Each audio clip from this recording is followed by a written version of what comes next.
여러분 혹시 새해의 결심이 성공할 확률이 얼마나 되는지 아십니까? 대략 통계를 보니까 일주일 안에 새해 결심을 포기하는 것이 25% 정도 된다 그래요. 그리고 2주 안에 포기하는 사람들이 이제 30%가 되고, 한 달이 되면 50%가 포기를 한다고 그럽니다. 6개월이 됐으니까 어쩌면 아무런 가능성이 없다 생각할 수도 있는데, 그렇다고 해서 실망하기는 아직 이릅니다. 새해 결심이 성공할 확률이 그래도 8%가 된다고 그래요. 그러니까 한 해를 시작하고 이제 6개월의 시간이 흘렀는데, 여러분 8%의 가능성이 통계적으로도 아직 우리에게 있는 거예요. 그러니까 여러분 포기하지 마십시오. 지난 6개월 어땠는지 모르지만 올 한 해를 시작하면서 하나님께서 주셨던 비전도 있었고, 또 우리가 하나님 앞에 결심했던 약속들도 있었을 텐데, 혹 좀 그것이 잘 되지 않고 있다 싶은 마음이 들어도 여러분 포기하지 마시고, 이 8%의 확률이, 통계가 여러분의 삶이 되도록 한번 힘써 보세요. 특히 여러분, 결심이 결과를 가져오기 위해서는 반드시 실행력이 필요합니다. 왜 포기하나 봤더니 결심은 하는데 결과가 주어지기까지 실행을 못하는 거예요. 조금 더 정확하게 표현하면 지속적인 실행이 안 되는 거예요. 하지만 여러분, 어떤 결심이든지 간에 지속적으로 실행하려고 하면 반드시 그 결심에 대한 결과가 주어지게 됩니다. 여러분, 결심은 있잖아요. 그죠? 아직 결과를 못 볼 뿐이지 여러분, 우리에게 결심은 있단 말이에요. 그러니까 남은 6개월 동안 지속적으로 한번 실행해 보려고 하세요.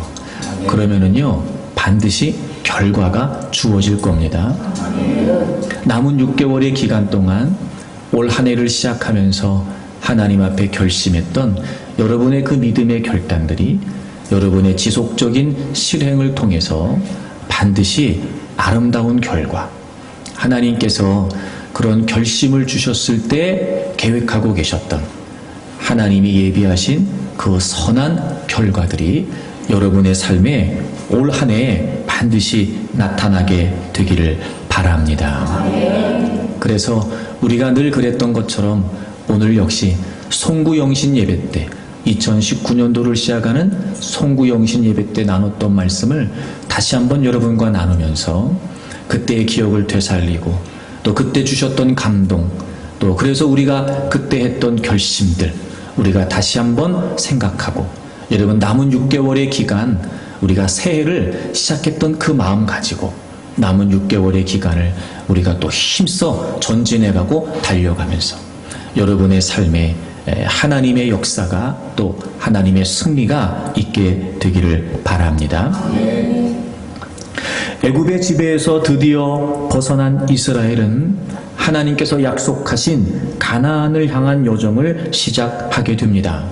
새 시대, 새 소망을 향해 걸음을 떼고 이제 그들은 하나님께서 약속해 주셨던 가나안으로 힘차게 전진하는 첫 발을 내딛게 되었습니다.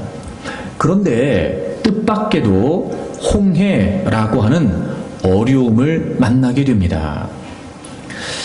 쉽게 건널 수 있는 바다가 아니었습니다. 그러니 어쩌면 막연한 기대를 가지고 출애굽을 하여 가나안을 향하고 있었던 그들에게 그들의 부푼 기대를 빼앗기에 충분할 만큼 홍해라고 하는 문제는 그들에게 너무 어렵고 힘든 문제였습니다. 그냥 가면 된다라고 생각했는데 뜻밖의 복병을 만난 겁니다. 하지만 가나안을 향해 출발한 여정이기에 반드시 그 홍해를 건너지 않으면 가나안을 들어갈 수 없는 상황에, 어쩌면 가나안이라고 하는 기대가 있었던 그들에게 어려움인 것은 분명했으나 홍해는 반드시 넘어야 되는, 반드시 통과해야 되는 문제인지도 모르겠습니다. 설상가상으로 변심했던 애굽의 바로가 군인들을 출동시키게 되고 이스라엘 백성들의 뒤를 쫓아오고 있었던 애굽의 군인들이 지금 홍해 앞에 머물러 있었던 이스라엘 백성들 가까이 다가오게 되었습니다. 이스라엘 백성들의 두려움은 그 애굽의 군사들이 다가오는 모습을 보며 한층 더 심해졌습니다. 앞에는 꽉 막힌 건널 수 없는 홍해 바다가 있고 뒤에는 다시 자신들을 잡아가겠다고 오고 있었던 애굽의 군인들이 있었습니다. 앞으로 갈 수도 또 뒤로 후퇴할 수도 없는 그런 진퇴양난에 마치 도가 안에 든 쥐처럼 그렇게 꼼짝없이 갇혀버리게 되었습니다. 그러니 얼마나 그들의 실망이 컸을까요? 그러니 얼마나 그들의 절망이 컸을까요? 여러분, 그런 거지요. 차라리 그냥 애굽에 노예로 살고 있었을 때는 희망도 없고 소망도 없었어요. 그냥 그렇게 살면 되나 보다, 이렇게 살다 죽으면 되나 보다 그랬는데 말입니다. 그 드디어 출애굽을 하고 이제 하나님이 그렇게까지 약속해 주셨던 가나안을 정복할 수 있겠다, 우리가 가나안으로 가자, 그러고 나왔는데 말입니다.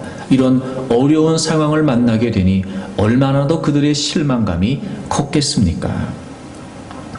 여러분, 우리도 인생을 살다 보면 그런 경험을 하게 됩니다. 마치 사면 초과와도 같은 상황을 만나게 되지요. 사방이 막혀 있는 거예요. 어디를 봐도 나갈 길이 없는 겁니다. 막막하고 답답해서 때론 여러분 이렇게 포기해야 되나 싶은 절망감에 사로잡히기도 합니다. 이런 경우도 있습니다. 그렇게 믿음이 뛰어난 건 아니지만 그래도 믿음으로 살아보겠다고 다짐하고 우리가 올 한 해 새해를 시작할 때 그랬던 것처럼 여러분 나름대로 결심도 하고 그래서 그에 대한 기대도 품게 된단 말이에요. 야, 올해는 뭔가 좀 될라나 보다. 나름대로 여러분 믿음으로 기대하는 바, 그래서 우리가 어떨 때는 확신이 주어지기도 하거든요. 그리고 여러분 그 믿음을 가지고 하나님께서 주신 약속이다, 비전이다, 이게 정말 이루어질 거야, 그런 확신 속에 여러분 새로운 미래를 우리가 꿈꿔보기도 한단 말이에요. 하지만 여러분 올 한 해를 살아오면서 6개월을 살아오면서 또 여지없이 우리가 부닥쳐야 되는 다양한 많은 현실의 상황 속에 여러분 이런저런 이유 때문에 실망하기도 하고 좌절하기도 해요. 나름대로 헤쳐나갈 수 있다라고 생각이 되면 그렇게까지 절망하진 않을 겁니다. 마치 지금 이스라엘 백성들이 꼼짝없이 갇혀있는 것처럼 이렇게도 못하겠고 저렇게도 못하겠고 이렇게도 안 될 것 같고 저렇게도 안 될 것 같고 여러분 그런 어려운 상황을 우리가 만나기도 하는 겁니다. 막 믿음으로 극복해 보겠다고 노력을 해보기도 하지만 마치 내 믿음이 그동안의 내 믿음이 아무것도 아니었다는 사실을 절감이라도 하듯 여러분 우리는 또 나름대로 주저앉으면서 실망을 하기도 해요. 야, 이거 믿음으로 안 되는 건가? 믿음으로 된다 그랬는데 이게 안 되는 건가? 싶은 좌절과 절망에 빠지기도 합니다. 그러면 여러분 더 불안함이 가중되기 시작하지요. 그리고 에라 모르겠다, 나도 모르겠다, 이렇게 여러분 우리가 자포자기하는 상황을 만나기도 합니다. 지금 이스라엘 백성들이 광야에 갇힌 것처럼 보여지도록 우리의 삶도 마치 그렇게 꼼짝없이 갇혀있는 것 같은 상황을 만나기도 합니다. 여러분 그럴 때 어떻게 하십니까? 올 한 해를 희망을 가지고 시작하고 그런데 여러분 6개월을 보내면서 나름대로 우리에게도 어려운 상황이 있었을 텐데 여러분 그럴 때마다 어떤 마음이고 또 어떤 상황에 또 어떤 대처를 그리고 어떻게 그 문제들을 풀어 가셨습니까? 물론 여러분 저는 이제 나머지 우리의 6개월은 여러분 잘 될 겁니다.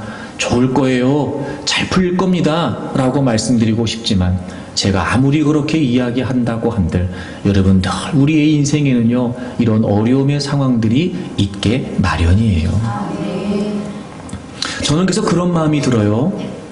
우리가 어떤 문제에 직면하게 되면 그 문제가 있다는 것보다 더 중요한 게 뭐냐면 그 문제를 어떻게 바라보느냐예요.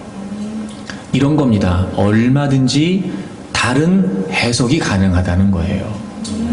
그저 눈에 보여지는 그 상황과 그 문제 때문에 이럴 거야, 이런 거야 라고 단정 지을 수 있지만 그럼에도 불구하고 여러분 때로는 다른 해석을 통해 다른 결과를 기대할 수도 있다는 겁니다.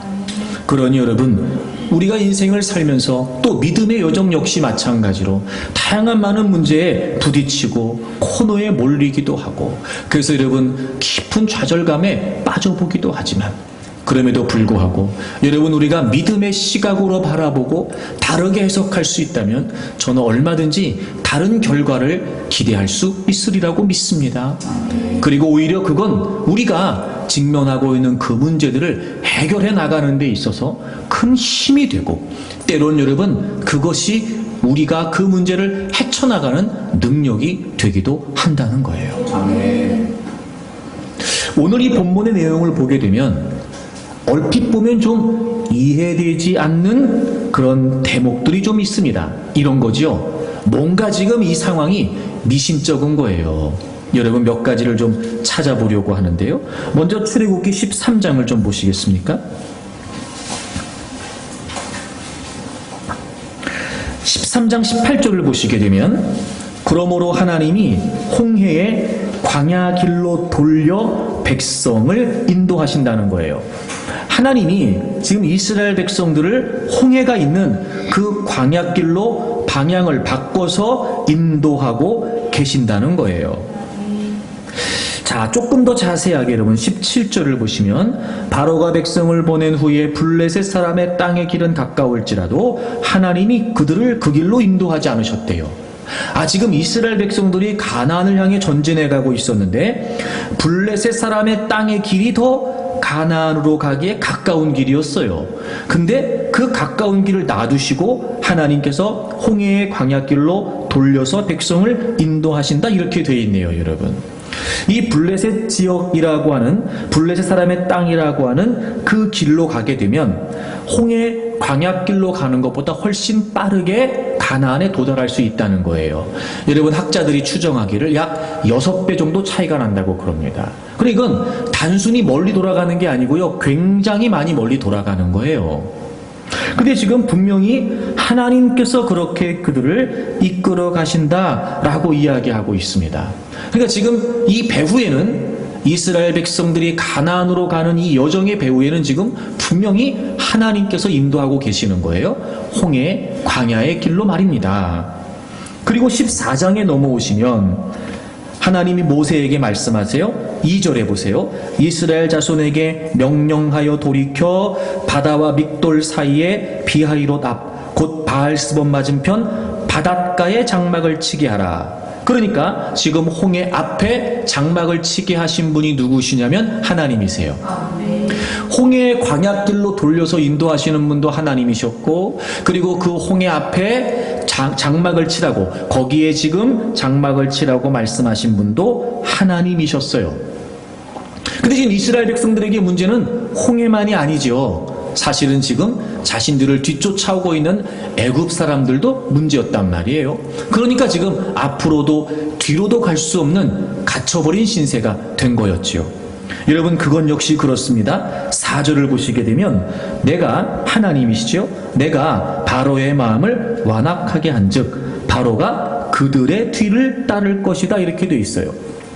여러분 하나님께서 바로의 마음을 완악하게 하신대요. 물론 이 부분은 좀 우리의 이해가 필요한데 여러분 여기서 하나님이 완악하게 하셨다는 건요 원래 바로가 착한데 하나님께서 바로의 마음을 억지로 악하게 하셨다 이 의미가 아니에요. 이 의미가 아니고 여기서 하나님께서 바로의 마음을 완악하게 하셨다는 건 바로 스스로 완악한 마음을 먹는 것을 하나님께서 그냥 허용하셨다는 거예요.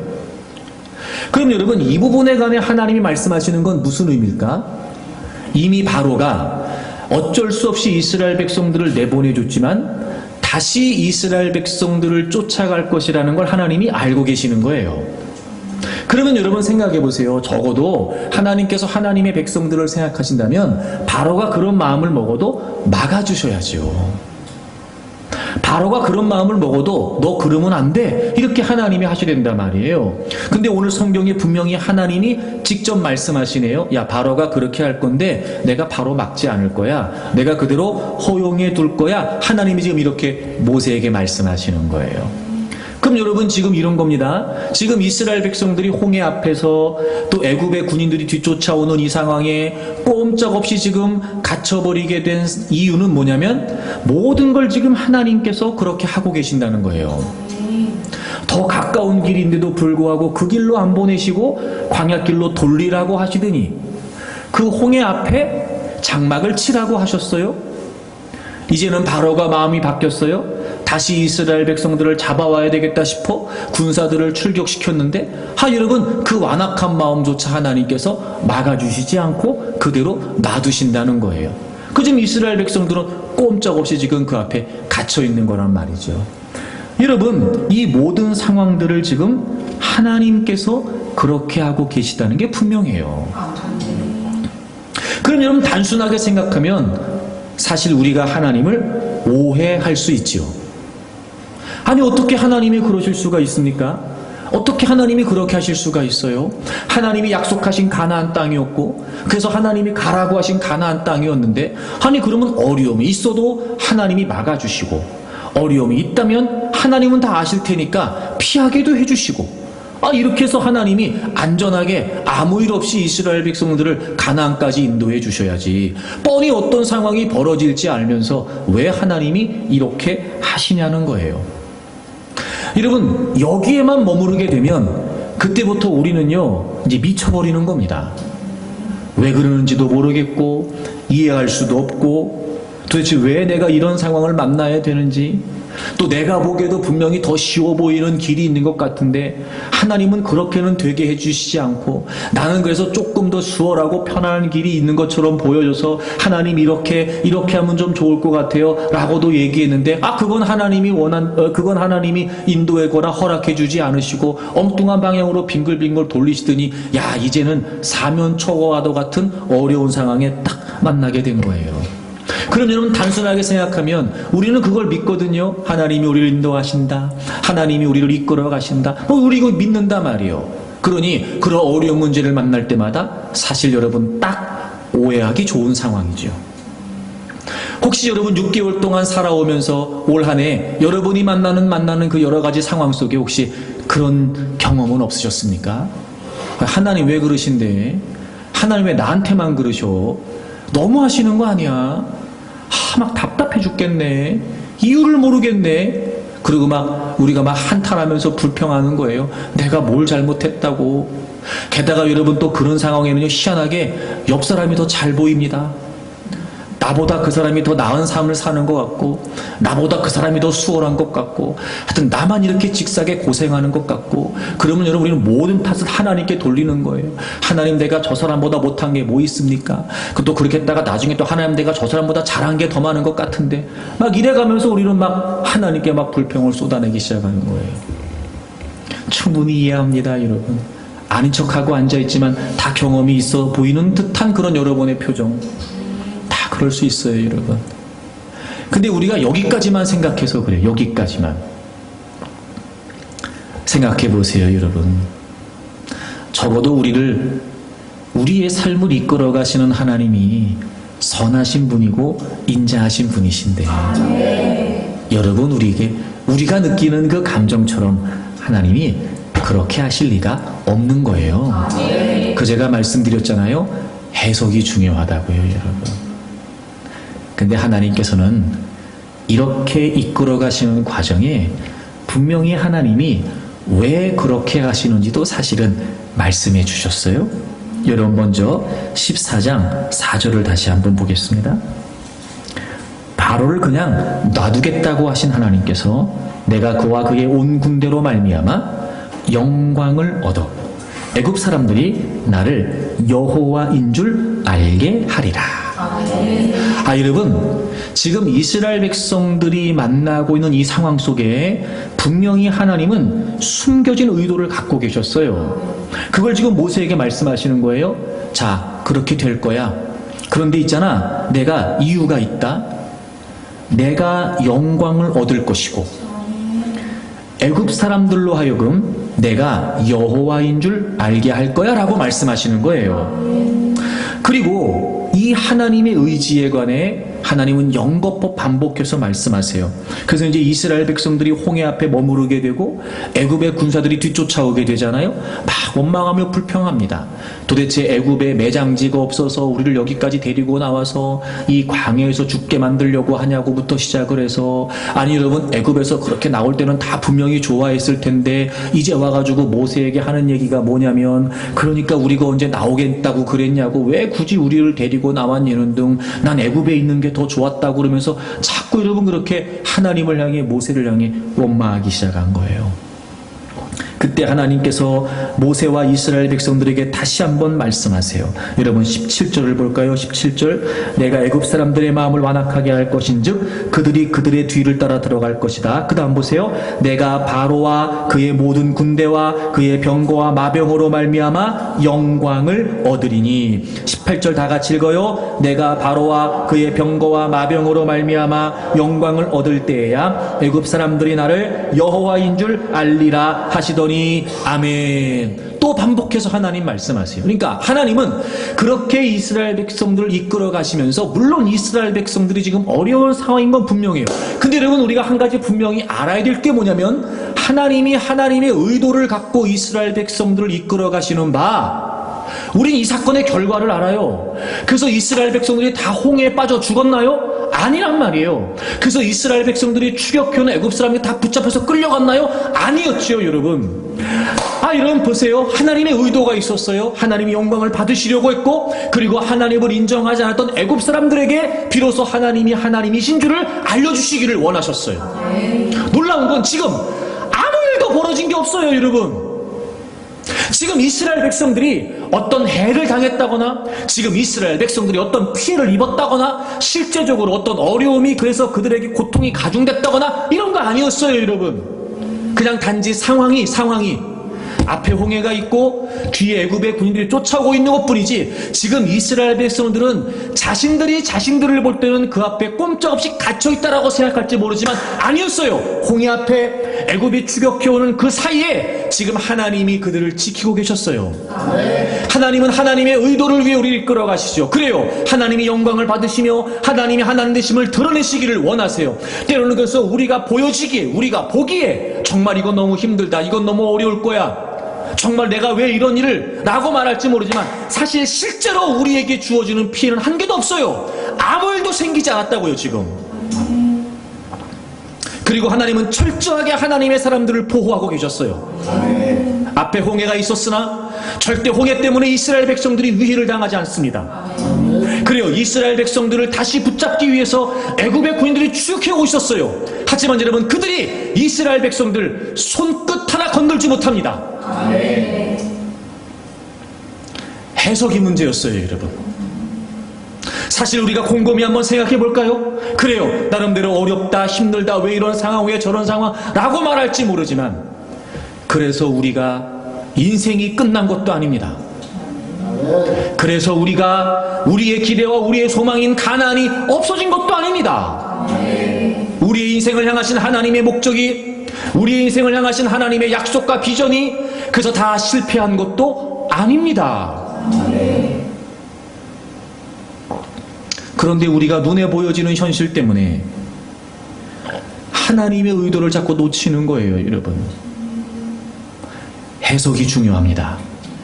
여러분 분명히 믿으세요. 여러분 분명히 확신하십시오. 하나님은 하나님의 백성들을 아무 이유도 없이 코너로 모시는 분이 아니세요. 그리고 하나님이 하나님의 영광과 그리고 하나님 자신을 드러내시기 위해 하나님 백성들을 사용하시는 과정에 절대 여러분 우리의 그 어려움과 고난 속에 꽁꽁 묶어 놓으시고 실패로, 좌절로, 실망으로 끝내게 하시는 분이 아니시라는 거예요. 하나님의 분명한 의도가 있었습니다. 하나님이 영광을 받으신대요. 그리고 하나님이 하나님 되신다는 사실을 드러내신다는 거예요. 그럼 여러분 이 부분이 분명해지면 오히려 여러분 우리는요 우리의 인생이 그만큼 더 멋진 인생이 되는 거예요. 하나님은 여러분을 통해서 분명한 의도를 갖고 계세요. 세상은 하나님을 인정하지 않아요. 애굽 사람들이 하나님을 인정하지 않는 것처럼. 그래서 하나님 말씀하세요. 야, 애굽 사람들이 이 상황을 통해 내가 하나님인 줄 알게 될 거야. 여러분 지금 여러분이 만나고 있는 모든 상황들, 여러분이 힘들다 어렵다고 말하는 그 모든 여러분 현실의 문제들, 그래요 여러분. 그걸 통해 하나님은요 여러분들의 그 삶을 통해 하나님께서는 믿지 않는 그 누군가에게 여러분이 믿는 하나님이 진짜 하나님이심을 드러내시려고 하는 거예요. 그럼 여러분 우리가 이렇게 생각하면 되잖아요. 아, 하나님이 나를 통해 하나님 되심을 드러내시는구나. 아, 내가 하나님이 어떤 분이신지를 나타내는 도구가 되고 있는 거구나. 아, 내가 지금 하나님께 쓰임받고 있구나. 아, 하나님이 지금 나를 이렇게 사용하고 계시는구나. 여러분 하나님은 우리도 사랑하시지만 하나님은 아직도 세상에 있는 믿지 않은 그들도 사랑하신다고요. 하나님이 너무나 사랑하시는 우리를 통해 하나님이 여전히 사랑하시는 그들을 하나님이 누군지를 알게 하시기 위해 그렇게 지금 하나님은 우리를 사용하시기를 원하시는 거예요. 그러니까 여러분 당황하지 마세요. 그러니까 여러분 불안해하지 마십시오. 역시나 진퇴양난과도 같은 이 상황을 통해 하나님은 또 하실 거예요. 역시 제가 믿는 하나님이 진짜 하나님이셨습니다. 아멘. 여러분 주변에 하나님을 인정하지 않은 그 누구라 할지라도 저 사람이 믿는 하나님은 진짜 하나님이셨나 보네. 여러분 그들의 입술을 통해서도 하나님이 영광을 받으시고 여러분 그들의 입술을 통해서도 하나님이 하나님 되심을 선언하시기 위해 하나님은 우리를 사용하신다는 사실을 잊지 마십시오. 아멘. 이제까지 6개월 동안 살아오면서 여러 가지 많은 일들이 여러분에게 있으셨을 겁니다. 아직도 진행 중인 경우도 있겠지요. 하지만 여러분 해석이 중요합니다. 놓치지 마세요. 하나님이 그 상황을 통해 영광을 받으실 것이고 여러분 하나님께서는 그 상황을 통해 여러분들을 통해 여러분의 하나님이 진짜 하나님 되심을 드러내실 겁니다. 그러니 여러분 그걸 놓치지 마세요. 오히려 더 그걸 확신하고 저는 여러분이 진퇴양난과도 같은 힘겨운 상황 속에서도 저는 여러분이 당당하기를 바라고 주눅들지 않기를 바라고 오히려 하나님의 승리를 확신하고 맞설 수 있는 분들이 되기를 바랍니다. 그래서 우리가 겪고 있는 모든 일들을 통해서 하나님은 먼저 우리에게도 알려주시는 것 같아요. 우리가 믿는 하나님이 진짜 하나님이시다. 아, 하나님이시군요. 아, 하나님이시군요. 사실 여러분 우리가 때로는 하나님과 되게 가까운 것 같고 하나님과 되게 친한 것 같고 늘 우리가 이렇게 예배의 자리에 있고 하니까 우리가 정말 늘 하나님을 생각하고 있는 것처럼 오해할 때가 많아요. 근데 사실은 그렇지 않을 때가 더 많아요. 그래서 하나님은 때로는요 좀 힘들다 어렵다 좀 벅차다 싶은 상황을 통해 우리가 잊고 있는 하나님에 관해 자꾸 기억하게 하시는 거예요. 이런 경우도 있지 않을까? 내가 지금까지 경험하지 못했던 또 다른 하나님의 모습. 그래서 하나님을 더 많이 알도록 하시기 위함인 거예요. 나에게 먼저 하나님을 알려주세요. 그리고 나를 통해 또 다른 사람들에게 하나님을 알려주신단 말이에요. 여러분 지금까지 여러 가지 많은 문제들을 위해 기도해 왔을 거예요. 때는 어떤 문제는요 오랫동안 기도해 오셨을 수도 있어요. 물론 어떨 때는 그래서 여러분 우리의 계획대로 우리의 의도대로 되지 않는 경우도 많아. 그래서 때로는 실망하기도 하고 아 이거 기도해도 안 되는 건가 이런 마음이 들기도 하죠. 하지만 여러분 분명한 건 뭐냐면 하나님은 하나님의 계획대로 하나님의 방법대로 그리고 하나님 원하시는 과정대로 이끄셔서 여러분 그렇게 끝나지 않도록 반드시 하나님은 하나님의 영광을 위해 그리고 하나님이 하나님 되심을 드러내시는 분이시라는 거예요. 근데 원수마귀는 자꾸 우리 눈에 보여지는 것으로 해석하게 만들어요. 앞엔 홍해가 있어요. 또 뒤에는 이제 애굽의 군인들이 추격해 오기 시작해요. 점점 이제 이스라엘 백성들의 눈에 보이기 시작하는 거예요. 여러분, 눈에 보이는 것만 가지고 자꾸 우리가 실망하게 만드는 거예요. 우리의 생각도 그래서 그 보여지는 것에 지배를 받게 만들어요. 여러분, 그래서 우리의 믿음도 그 보여지는 것 때문에 자꾸 마비되게 만들어요.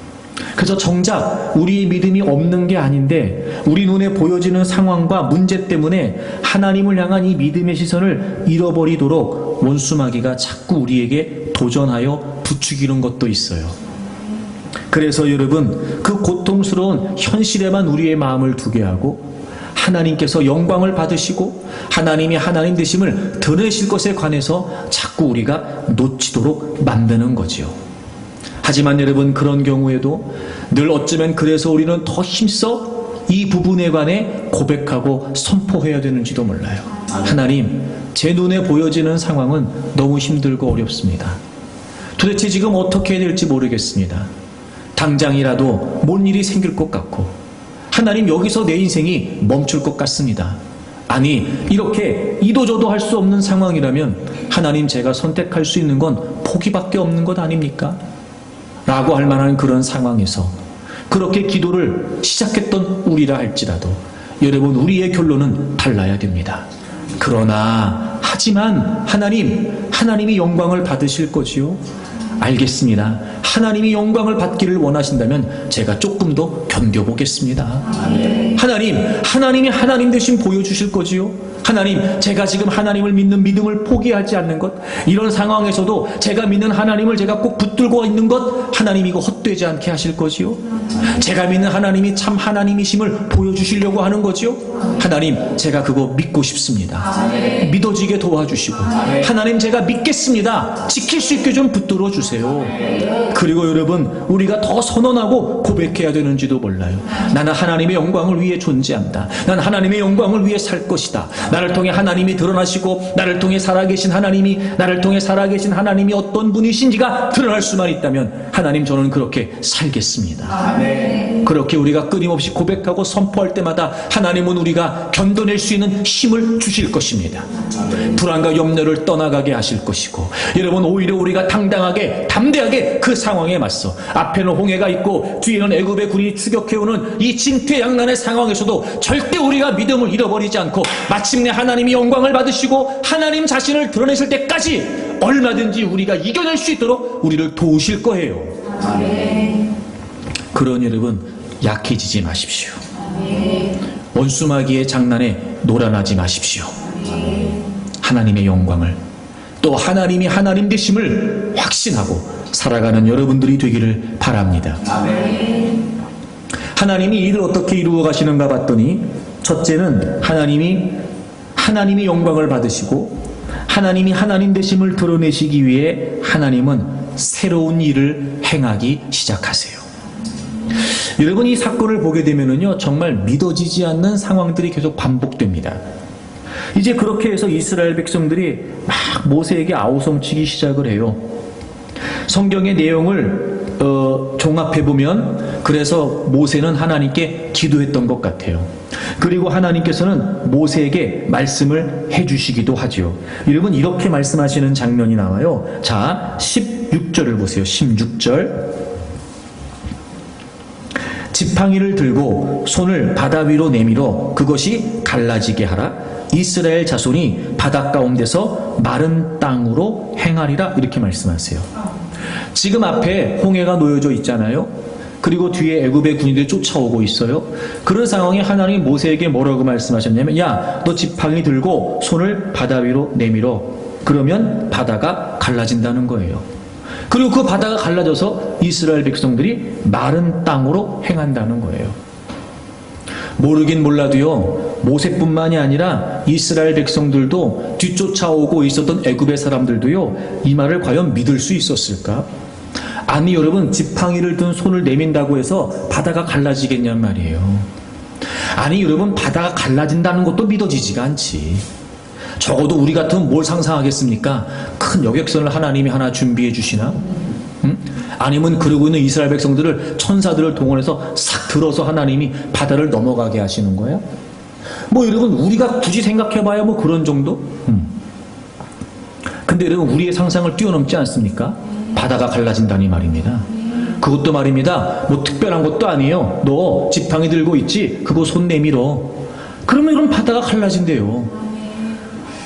그리고 더 놀라운 건 그 바다가 마른 땅이 된답니다. 하나님은 이걸 상상이나 조차 할 수 있겠냔 말이에요. 그런데 하나님은 모세에게 그렇게 말씀하시는 거예요. 그리고 이제부터 하나님은요, 그 일을 행하시기 위해 정말 하나부터 열까지 하나님이 구체적으로 하나님의 역사들을 하기 시작을 하세요. 여러분 19절을 보세요.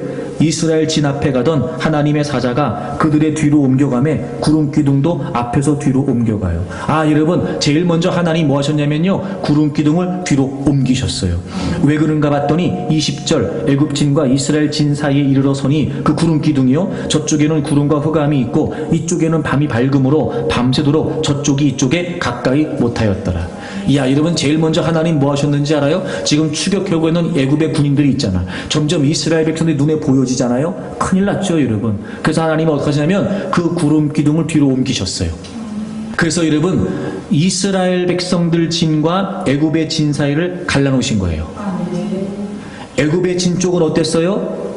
흑암이 있었고 구름이 있었어요. 근데 여러분 이스라엘 백성들인 진 쪽은요, 밤이었는데 밝았대요.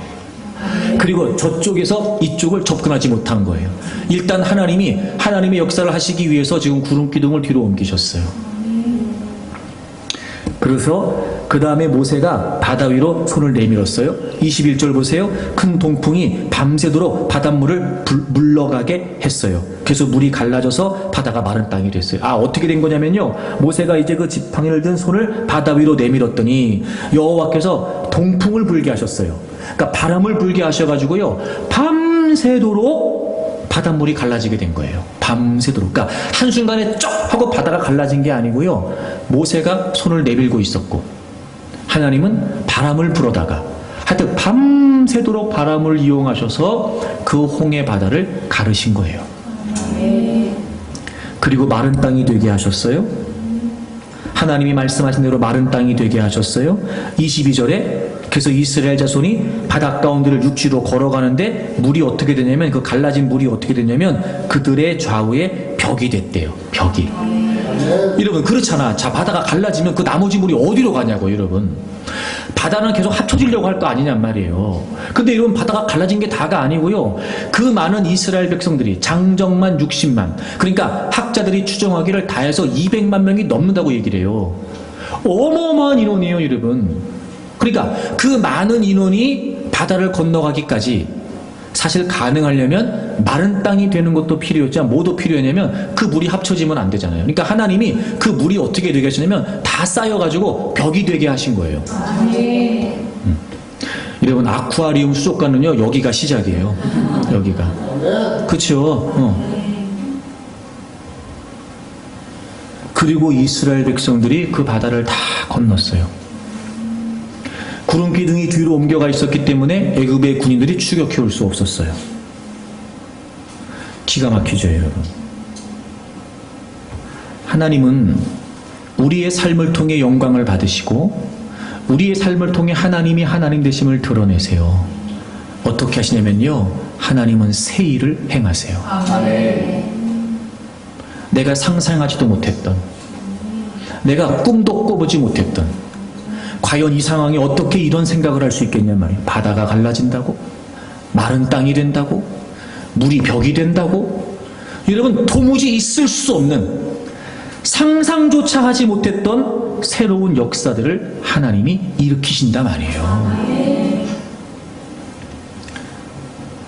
하나님이 영광을 받으시기 위해서 하나님은 하나님이 하실 일을 하세요. 이 대목에서 중요한 게 뭐냐면, 그러므로 이런 거예요. 우린 자꾸 하나님의 역할에 관해 거론할 거 없습니다. 하나님은 하나님이 영광을 받으시고 하나님은 하나님을 드러내시기 위해 하나님은 하나님이 하실 새로운 일을 행하세요. 근데 문제는 그 하나님의 새로운 역사가 있기까지 우리에게 뭐가 필요한 거냐면 믿음이 필요한 거예요. 하나님이 말씀하신 대로 하실 거야. 하나님이 말씀하셨으니까 그대로 이루실 거야. 그래서 하나님이 말씀하셨잖아요. 내가 영광을 받을 거야. 내가 하나님임을 드러낼 거다. 애굽 사람들이 내가 하나님인 줄 알게 될 거야 라고 하나님이 말씀하셨어요. 그리고 모세에게 말씀하셨잖아요. 내가 바다를 가른다. 내가 가를 거야. 그러면 이제 우리는 뭐 하면 되는 거예요? 하나님이 가르실 때까지, 하나님이 영광을 받으시고 하나님이 심히 드러내시도록 바다를 가르실 때까지 우리 뭐 하면 되는 거예요? 믿으면 되는 거예요. 하나님은 말씀하신 대로, 하나님은 계획하신 대로, 하나님은 뜻하신 대로 반드시 이루어 주신다는 걸 우리가 믿으면 되는 거예요. 그러니까 이런 거예요. 하나님의 말씀을 우리가 믿으면 믿었던 말씀이 현실이 되게 하시는 거예요. 그렇게 하나님은 새로운 역사들을 펼쳐가세요. 여러분, 우리가 6개월 동안 하나님이 새 일을 행하십니다 라고 우리가 계속 고백하고 선포했어요. 그래요, 여러분. 하나님은 하나님의 일을 하신다고요. 우린 뭘 하면 되냐면 하나님의 말씀을 믿으면 돼요. 말씀대로 이루어진다, 말씀대로 행하신다. 우린 하나님 말씀을 믿으면 돼요. 그러면 우리가 믿었던 하나님의 말씀이 현실이 돼서 우리가 믿었던 하나님의 말씀을 우리의 눈으로 보게 하신다고요. 지금 우리 눈에 보이는 건 홍해밖에 안 보여요. 애굽의 군들이 추격해 오는 것밖에 안 보여요. 그게 우리가 보는 게 전부예요. 하지만 여러분, 우리의 눈에 그것이 보여진다 하여 그것이 다가 아니라는 거예요. 우리가 하나님 말씀을 믿게 되면, 하나님이 그렇게 행하실 걸 믿게 되면 우리가 그 믿었던 하나님의 말씀이 현실이 되어 지금 우리가 상상하지도 못했던 일을 하나님은 보게 하신단 말이에요. 그러니까 여러분, 지금 여러분이 보고 절망하고 좌절하고 낙심하는 그 상황을 보고 있지만 지금 우리가 보고 있는 그 상황이 전부가 아니에요. 우리가 지금 보고 있는 그 상황이 결론이 아니라고요, 여러분. 결론은 뭐예요? 우리가 믿고 있는 하나님의 말씀, 우리에게 약속을 주셨던 그 하나님의 말씀 그대로 그 말씀이 현실이 되어 하나님은 그 결과를 통해 우리의 눈으로 그 하나님의 말씀대로 이루어진다는 것을 보게 하실 거란 말이에요. 그러니까 여러분, 우리가 이 꼼짝없이 갇혀있는 상황에서 우리는 계속해서 믿음을 가꿔야 돼요. 하나님 말씀하셨죠? 하나님 제게 약속해 주셨죠? 하나님 올해 시작하면서 저에게 이런 감동 주셨죠? 하나님 이렇게 기도하라고 하셨죠? 제게 이런 약속 주셨죠? 제게 이렇게 결심하게 하셨죠? 하나님 제가 믿습니다. 지금은 비록 그게 현실이 될까 의심되기도 하고, 우리의 생각과 판단으로는 그 어떤 일이 이루어진다고 한들, 벌어진다고 한들 도대체 그 하나님 말씀이 이루어질 수 없다는 걸 우리는 분명히 알고 있습니다. 하지만 하나님 새 일을 행하신다고 하셨죠. 제가 말씀을 믿겠습니다. 아멘. 하나님 제 눈으로 보고 싶습니다. 제가 믿었던 하나님 말씀이 제 삶의 현실이 되는 거 하나님 제가 보고 싶습니다. 하나님 지금 제 눈에는 홍해만 보여요. 하지만 이게 다가 아니죠. 제가 믿습니다. 하나님 지금 제 눈에는 애굽의 사람들만 보여요. 하지만 하나님 이게 다가 아니죠. 제가 믿음으로 바라보겠습니다. 여러분, 믿음으로 바라보는 그 하나님의 약속들이 우리의 삶의 현실로 보게 될 거예요. 아멘. 여러분, 그렇게 하나님이 새 일을 행하신다고요. 그러니까 우리는 믿음이 필요해요. 여러분, 올 한 해 잊어먹지 마세요. 남은 6개월의 기간 동안 잊어먹지 마세요. 올 한 해를 시작하면서 하나님이 여러분에게 주셨던 감동들, 올 한 해를 시작하면서 하나님이 여러분에게 결심하게 하셨던 것들, 그래요, 지금은 다 무너졌을 수도 있고 지금은 다 흐트러졌을 수도 있어요. 하지만 괜찮습니다. 왜요? 하나님의 뜻은 결코 후회함이 없으시니까요. 아멘. 올해 하나님이 이루어 주실 거예요. 아멘. 그러니 이제부터라도 다시 마음을 먹으세요. 그리고 하나님의 약속의 말씀을 믿으세요. 아멘. 보기를 원하면 볼 수 있을 거예요. 아멘. 하나님의 말씀이 현실이 되는 걸 보기를 기대한다면 분명히 볼 수 있을 것입니다. 아멘. 새 역사를 행하신 하나님 앞에 이제 이스라엘 백성들이 14장에서는 홍해 때문에 원망하고 추격해오는 애굽의 군인들 때문에 불평하면서 막 그렇게 아우성을 쳤던 그들이 이제 비로소 하나님이 행하시는 새 역사를 보고 15장에 넘어오게 되면 이런 분위기가 확 바뀌어요. 이제 그들이 춤을 추면서 하나님을 찬양합니다. 아멘. 새 노래로 하나님을 찬양했다고요. 아멘. 물론 이전에도 그들은 하나님을 찬양했을 거예요. 물론 출애굽을 하면서도 그들이 하나님께 찬양했겠죠. 와, 하나님이 정말 행하셨네요. 와, 정말 하나님을 건져내셨네요. 그리고 출애굽 때도 그들은 하나님을 찬양했을 거예요. 하지만 여러분, 이 출애굽 이후의 이 홍해 상황은 또 달라요. 이전에 경험하지 못했던, 믿을 수 없는, 한 번도 보지 못했던 그 하나님의 새로운 역사들을 봤으니 여러분, 그들의 찬양은 분명히 새로운 찬양이었을 거예요. 새 노래. 여러분, 이 말은 단순히 새로 지어졌다라고 하는 말이 아니라 새로운 하나님 마음으로 하나님을 찬양하게 됐다는 거예요. 그래서 15장은요, 분위기가 확 바뀌었어요, 여러분. 각양의 악기들을 동원하고 많은 사람들이 춤을 추면서 하나님을 찬양하게 됐단 말이에요. 여러분, 우리의 삶에 이런 역사가 있을 것을 기대합니다. 어떤 상황에서도 믿음을 포기하지 않고 하나님의 약속의 말씀을 부여잡고 원망도 할 수 있으나 불평도 할 수 있으나 여러분, 그럼에도 불구하고 하나님께서 행하실 새 일들을 기대하면서 믿음으로 선포하고 기대하고 고백하는 가운데 반드시 하나님은 우리에게 새로운 일을 행하시고 그래서 우리를 새 노래로 찬양하게 하실 것을 기대합니다. 늘 드렸던 찬양이지만 그 일을 경험하고 난 이후에 그 찬양은 남다른 의미의 찬양이 되는 거예요. 익숙하게 불렀던 찬양, 내가 모르는 찬양이 아니에요. 그런 의미에서 새로운 찬양이 아니라 늘 내가 알고 있던 찬양이었는데 그날따라 그 일을 겪고 난 다음에 베푸신 하나님의 은혜로 말미암아 나도 모르게 콧노래처럼 나도 모르게 자연스럽게 그 찬양이 고백되면서 의미가 남달라지기 시작하는 거예요. 여러분, 그도 그럴 것이 하나님이 우리에게 베푸신 사랑이 끊임없잖아요. 아침마다 하나님은 우리에게 새로운 은혜를 베풀어 주시고 그러니 우리의 모든 삶의 연장에서 그 하나님의 새로운 역사를 보게 된다면 여러분은 날마다 하는 찬양이지만 그 찬양은 또 늘 새로운 찬양이 되는 거예요. 이거 멋지지 않습니까?